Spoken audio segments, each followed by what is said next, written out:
Focus focus कर पैलवान.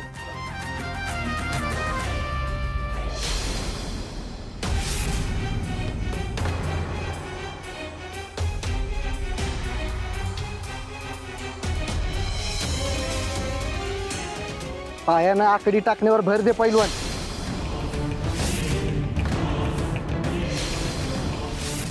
बेसावत बघायचं आणि पाडायचं.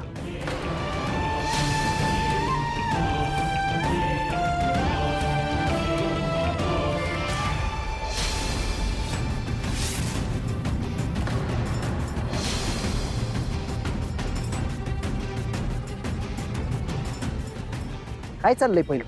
एवढी साधी खेळी चाकवता येईना झाली होय तुला? लक्ष कुठे आहे तुझं?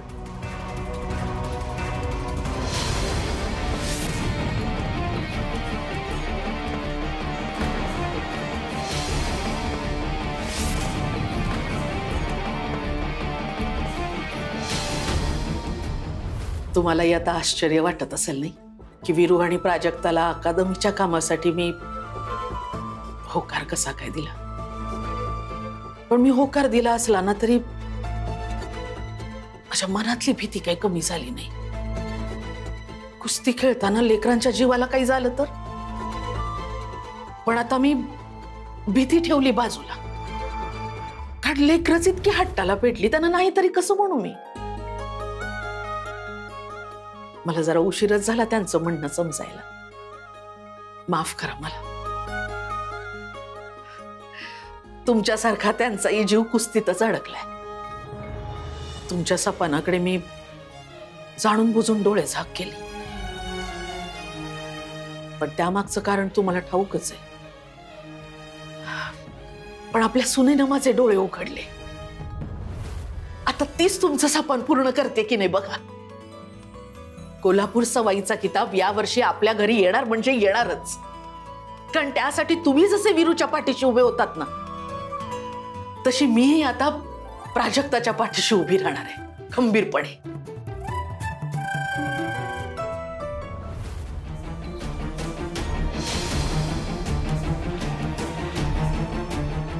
काय इकडं थांबायची काही बी गरज नाही, आणि इकडं तर अजिबात बघायचं नाही. ही जमीन आमची आहे आणि आमचीच राहणार. आता तर आईंनी परवानगी बी दिली. इकडे मामांजींचं सपन पूर्ण करून आम्ही आमची कुस्तीची अकॅडमी उभी करणार म्हणजे करणार. असं तर आम्ही कुठं काय केलं? आम्ही रस्त्यावर उभारलोय. हा रस्ता कुणाच्या बापाचा नाही, पब्लिकचा आहे. काय कसं आहे की?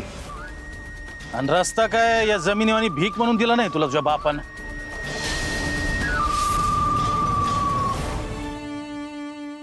तुझ्यात आता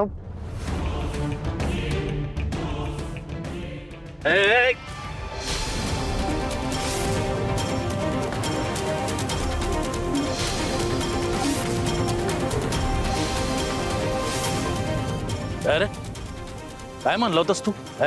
रक्ताच्या नात्याचा वयाचा मान नव काय? आई बापांचे संस्कार चांगले, तेच चांगले तुझ्यासाठी. स्वतःहून मापात राहिलास, आमचा मार्ग मोकळा. तुझ्या बायकोला बी मापात राहणं शिकव जरा. नाही तर बापाला जसं गमवलंयस तसं. चल रे.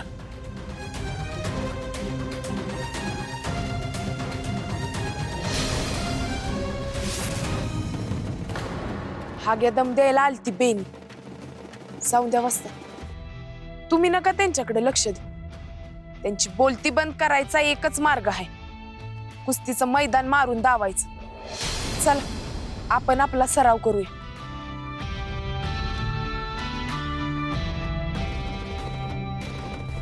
जगदीश, शूटिंग कसं चाललंय? मस्त चाललंय. कामा बाबतीत जरा सिरियस व्हा आता. हो. हा मिने, लवकरात लवकर कुस्तीची तारीख जाहीर होईल असं वाटतंय मला. वेळ खूप कमी आहे. तू प्राजक्ताच्या खुराकाकडे लक्ष देतेस ना? तिला काही कमी पडता कामा नये. आणि हा, आजचा खुराक तयार आहे ना तिचा? वय वय, ती समधी तयारी करून मगच आपला नाश्ता बनवलाय मी आणि जाऊबाईंनी. पाणी आण.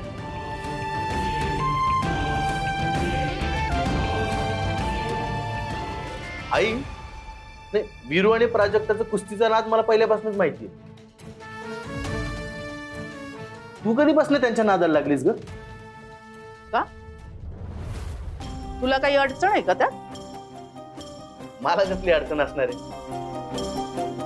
माझी बायको आहे, माझी पोरगी आहे, माझा संसार सुखाचा चाललाय. पण कसं आहे ना, आमच्या समोर आपलं घराणं पण आहे ना. त्याचं काय? वाय मानलं तुला नाही. खोट्या आरोपाखाली जेव्हा मला तुरुंगात टाकलं होतं तेव्हा बरं तुला घराण्याचं नाव आठवलं. आणि आता तू जाणून बुजून आपल्या घराण्याची बरं दावावर लावतेस.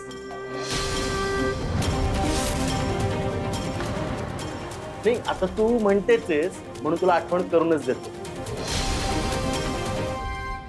आई, तू ज्या स्पर्धेसाठी या दोघांना पाठिंबा देतेस ही तीच स्पर्धा आहे ना ज्याच्या त्या दोघांनी हाडं मोडून घेतली, आपला जीव टांगणीला लागलेला. त्या स्पर्धेसाठी तू ही स्पॉन्सरशिप दिली होतीस नाही का?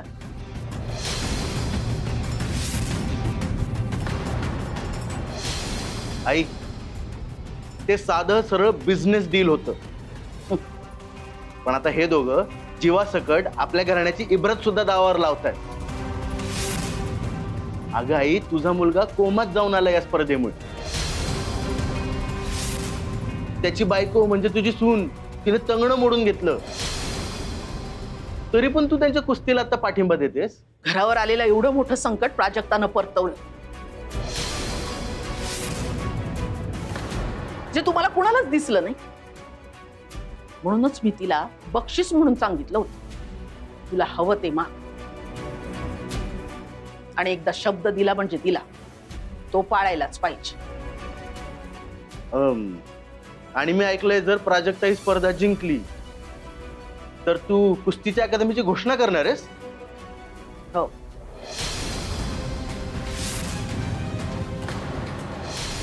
बरोबर ऐकलंयस तू.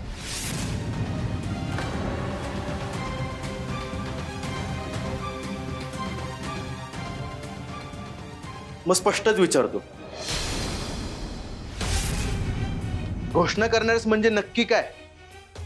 नुसती घोषणाच या अकादमीसाठी पैसे पण देणारच?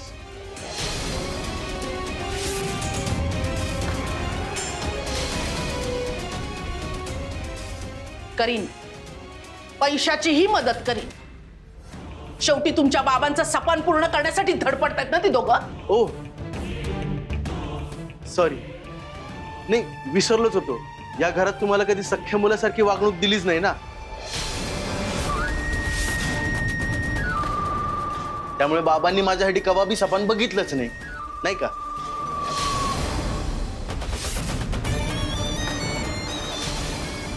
नेमकं काय म्हणायचंय तुला? खास वाकड्यात शिरतोयस तू. मी वाकड्यात शिरायलोय? मी? या घरात कायम मला सावत्रपणाची वागणूक देण्यात आली आहे. आणि झुकतं माग त्या वीरूला.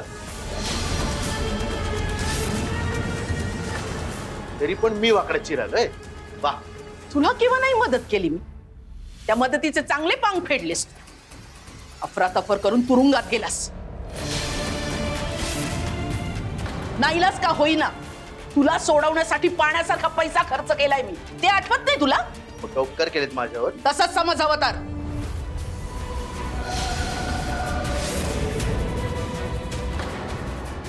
मायेनं आपुलकीनं केलंय तुझ्यासाठी सगळं, ते आठवत नाही तुला? वर मलाच जाब विचारतोयस तू? वीरू आणि प्राजक्ताला कुस्ती चांगली जमते आणि ते त्यांनी हजारदा सिद्ध करून दाखवले. पण तुझं काय रे? तू काय सिद्ध केलंयस? आजपर्यंत तुला तुझा बिझनेस तरी धड सांभाळता आलाय का?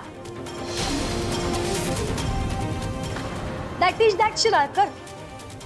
तुमच्या असलेल्या बिझनेसवर अजून जम बसला नाहीये तरी बी आई विरू भाऊजींना न्यू अकॅडमीसाठी पैसे लावायले. का? ओनली विरू भाऊजींसाठी. विरू भाऊजी लाडकी आहेत ना व, म्हणून तर विरू भाऊजी किती बी चुकले तरी त्यांच्या सगळ्या चुका माफ. आणि तुम्ही शिराळकर, तुम्ही स्मॉल चूक जरी केली की नाही तरी आई तुम्हाला सगळ्यांसमोर सुनावणार. तेच तर होत आलंय सतत या घरात. म्हणून मला माझ्या हक्कासाठी कायम भांडावं लागतं आणि ते मी भांडणार, कारण तो माझा हक्क आहे, तो मी सोडणार नाही. तू जर विरूला अकादमीसाठी पैसे देणार असशील तर माझ्या बिझनेससाठी सुद्धा मदत करावी लागेल. आणि या बाबतीत मी भेदभाव खपवून घेणार नाही.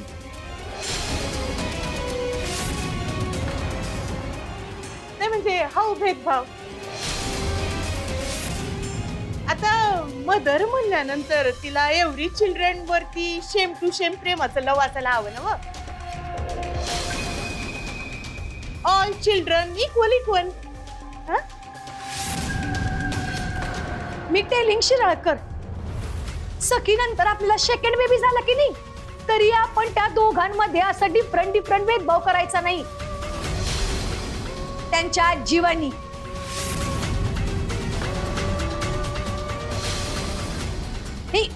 मी तर देवाकडे प्रार्थनाच करते बाई की मला आईंसारखी आई बनू देऊ नकोस कधीच. मी तरी अशी दुसरी बाई अजिबात बघितली नाही कुठं.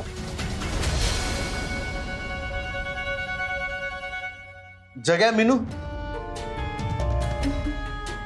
तुम्ही सुद्धा जेव्हा आईबाप व्हाल ना तेव्हा तुमच्या स्वतःच्या दोन पोरांमध्ये असा भेदभाव करू नका.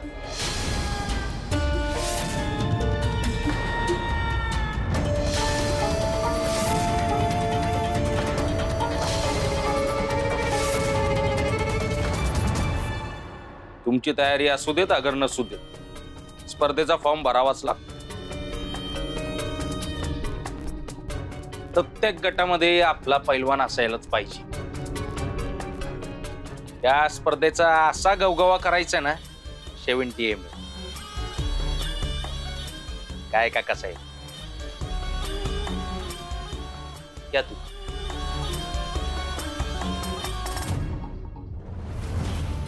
काका साहेब, ऐकलंय म्या वेगळाच विचार करायलोय. काय बी झालं शिराळकरांची कुस्तीची अकादमी उभी राहता कामा नाही. कसली डोंबलाची अकादमी, साधं या स्पर्धेत जिंकून देत नसतोय. ओनली इमेज नाही, सुट्टीच नाही वाले. मागच्या यायला तंगड तोडलं होतं ना, या यायला मुंडकच मोडणार. या शिराळकरांना समजायला पाहिजे ना, आपल्याशी पंगा तर गावात दंगा.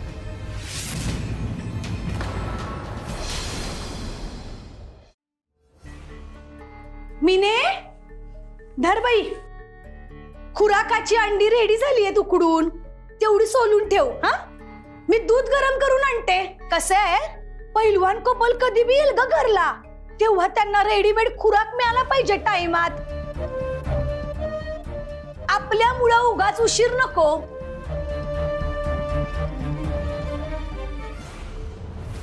आलात? जा तुम्ही हातपाय धुवून घ्या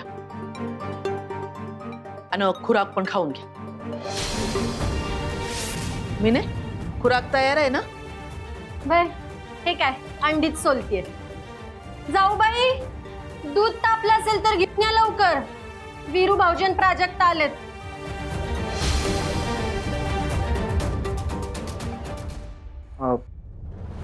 आई, काही झालंय का? काय नाही. आई, मग तुमचा चेहरा कसा पडलाय?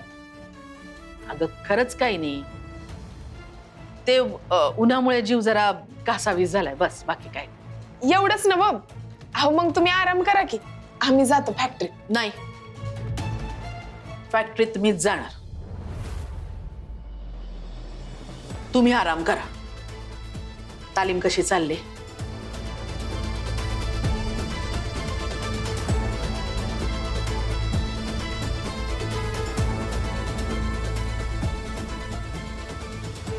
जाऊबाई, काय झाले नक्की? घ्या.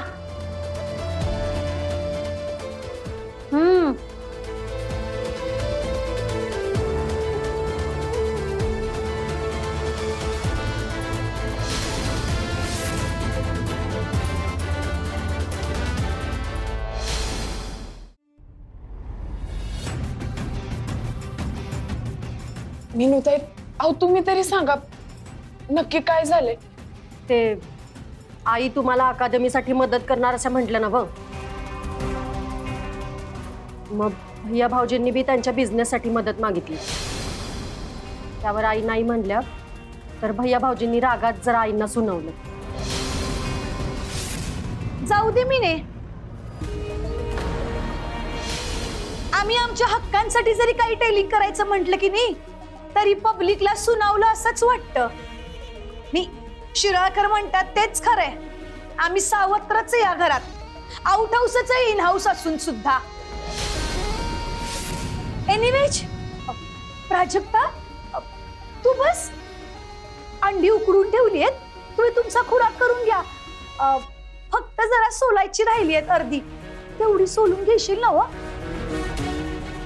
कसं आहे, खुराक तर झाला ग, पण दुपारच्या लंच कुकिंग बी करायचंय ग आम्हाला. ते नाही केलं तर आम्हालाच ऐकावं लागेल पुन्हा, म्हणून म्हंटल. करशील ना? मीने, चल बाई.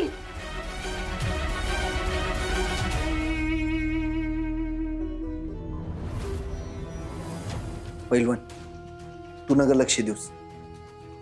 आईनं काय सांगितलंय? आता फक्त कुस्तीवर लक्ष द्यायचं. काय बरोबर वहिनी, आता फक्त कुस्तीवर फोकस ठेवायचा आहे बरं का. दाद्या, हे बघ, कोल्हापूर सवय कुस्ती स्पर्धेचा फॉर्म आणलाय. बाकी सगळे डिटेल्स भरून आणलेत मी. आता फक्त वजनी गट टाकायचा राहिलाय, तेवढा टाकला की फॉर्म रेडी. वजनी गटाचं मी सांगतोच तुला. आणि पैलवान, सामन्यापर्यंत वजन वाढवायचंय म्हणजे वाढवायचंय. काय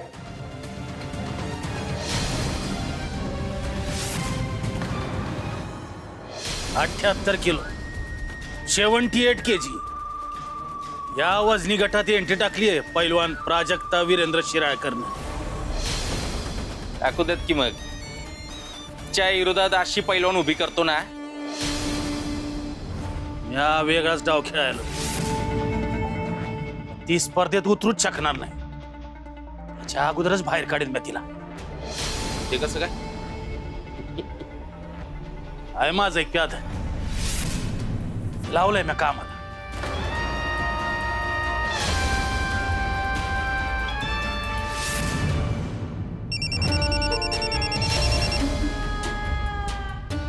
येस अंकल साहेब. वहिनींनी प्राजक्ताचं खुराक सांभाळायची जबाबदारी तुझ्यावरच सोपवली ना. होय की, डोसक्याला नुसतं हेडेकचा ताप होऊन बसलाय बघा. तिचा तर मला चांगलाच बँड वाजवायचाय. काय तर आयडियाची कल्पना सुचवा की अंकल साहेब. What to do now? तिचा खुराक तूच सांभाळायचा. व्हॉट? अहो मी आता असा सांभाळायचा तिचं वजन वाढताच कामा नये. वजनी गटात ती बसताच कामा नये. स्पर्धेत उतरायच्या अगोदरच तिचा कांडका पाडायचा आहे आपल्यास. व्हॉट? हे म्हणजे कॉल होण्याआधी सायलेंट बोर्डवर नेटवर्क जॅम म्हणा. ही एक नंबर अंकल साहेब, ही एक नंबर भारी आयडिया दिली आहे बघा. आता मी वजन वाढू देतच नसते बघाच तुम्ही. Tension not.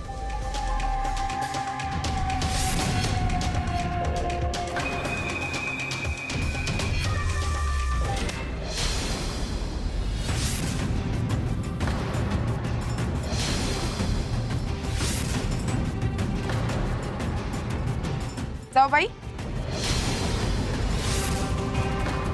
कोणाशी बोलत होता? ते मी अंकल काका साहेब. अख्ख्या जगात ते एकटेच अंकल साहेब आहेत का? नाही ना? माझ्या माहेरी be very very uncle public आहे म्हणलं. माझ्या सावंतवाडीच्या अंकल साहेबांचा फोन होता. वजनाचं बोलत होता. आ? वजनाचं. येस, माझे अंकल साहेब म्हणत होते कांचन वजन लई वाढले दिसायलंय तुझं, डू योगा. शरीराचं वजन कसं मापात राहायला पाहिजे, समाजामध्ये सोशल वजन वाढायला पाहिजे. व्हेरी नाईस आयडिया नाही. I am working.